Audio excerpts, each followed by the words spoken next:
মারো মারো মারো এবার মারো।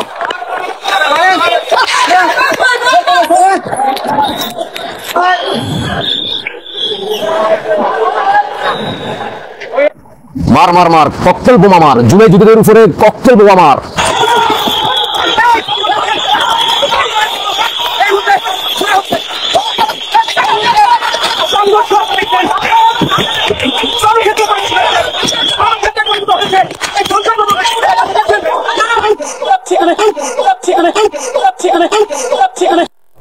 বোমা মারা শেষ, এরপরে কি হইলো? আমাদের জুলাই যোদ্ধা অভিনেতা, সেই 5 আগস্টের অভিনেতা, দেখি আসি জান্নাত থেকে আসা সেই জুলাই যোদ্ধার কি অবস্থা।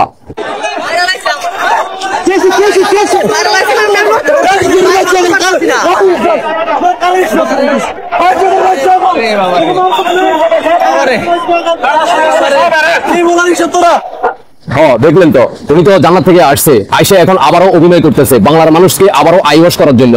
5 আগস্টের পূর্বে আপনারা ইতিমধ্যে জানেন অসংখ্য হাজার হাজার জুলাই নেতারা তখন জান্নাতে চলে গেছিল। 5 আগস্টের পর থেকে তারা জান্নাত দেখে আসার পরে এখন বাংলাদেশে এনসিপি বনাম সমন্বয়ক লাগালাগি ফাটি তারা বিভিন্ন এলাকা মহল্লায় তারা মঞ্চে স্কাপাচ্ছে। ইতিমধ্যে আপনারা জানেন বাংলাদেশের মানুষ এখন আর আবেগ ইমোশনাল কাজে লাগানো যাবে না, কারণ বাংলার মানুষ তোমাদের যে ধোঁকা তোমরা দিয়েছো বাংলাদেশের সাধারণ জনগণদেরকে তারা সেটা বুঝে গেছে। অন্যদিকে জুলাই যোদ্ধা আসছে, রাজপথ কাঁপতেছে সেনাবাহিনীর সামনে, আর বলতেছে সেনাবাহিনী তো আমাদের পাশে আছে, আর সেনাবাহিনী বলতেছে তোমরা চলে যাও চলে যাও।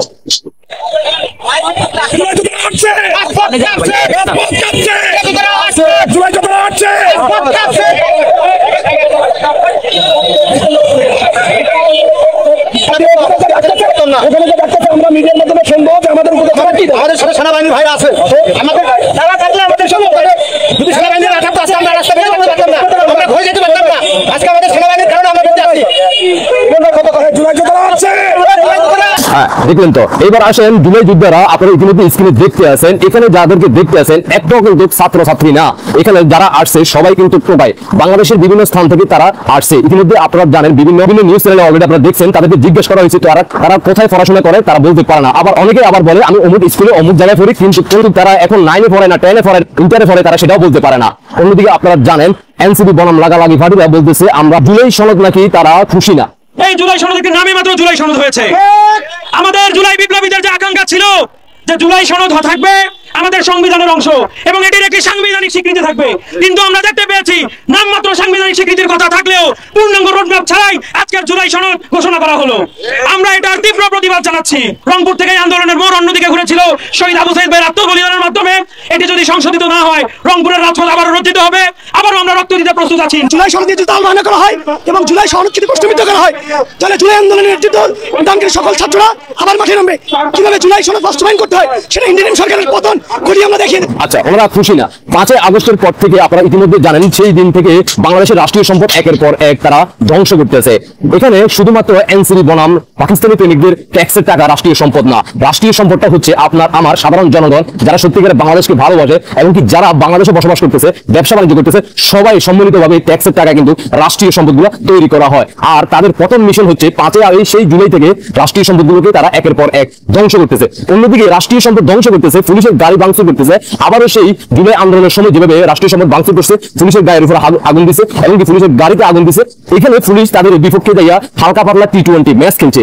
এতে জুলাই যুদ্ধের পক্ষে দাঁড়াইছে জামাতের আমির ডক্টর শফিকুর রহমান। তিনি বলতেছে জুলাই যুদ্ধের উপরে লাঠি চার্জ করা নাকি ঠিক হয় নাই, সঠিক হয় নাই, মানে তার পিছন দিয়ে মারলে তারপরে যাইয়া ঠিক হবে। পাকি প্রেমিকদের দৃষ্টি আকর্ষণ করে বলতে চায় বাংলার মানুষ বুঝে গেছে, জেনে গেছে তোমাদের আসল কাহিনী কি। ইতিমধ্যে বাংলাদেশের সাধারণ জনগণ তোমাদেরকে নিয়ে তোমাদের যে এই T20 ম্যাচ খেলার পরবর্তীতে কমেন্ট সেকশনে গিয়ে দেখবা তোমাদেরকে ভালোবাসা এমন ভালোবাসা দিচ্ছে বাংলাদেশের সাধারণ জনগণ। আশা করি বুঝতে পারছো সময় কিন্তু তোমাদের সীমিত, বিদায়ের ঘন্টা কিন্তু বেজে গেছে। জুলাই সনদ নামে শুধুমাত্র এটা তোমাদেরকে বুঝ দেওয়া হয়েছে। ডক্টর শুধু ইউনূস যেটা চাইছে তার সেই আশা পূর্ণ হয়ে গেছে, তোমাদেরকে ব্যবহার করছে। বাংলাদেশের সাধারণ জনগণদেরকে ব্যবহার করে ডক্টর শুধু ইউনূস তার নিজের ফায়দা লুটে নিছে। আর এখন শুধু তোমাদের ফাঁসির মঞ্চে ঝুলানোর জন্য তোমাদের সময়ের অপেক্ষা। শুধুমাত্র যে কোনো মুহূর্তে মাননীয় প্রধানমন্ত্রী শেখ হাসিনা বাংলাদেশে আসবে।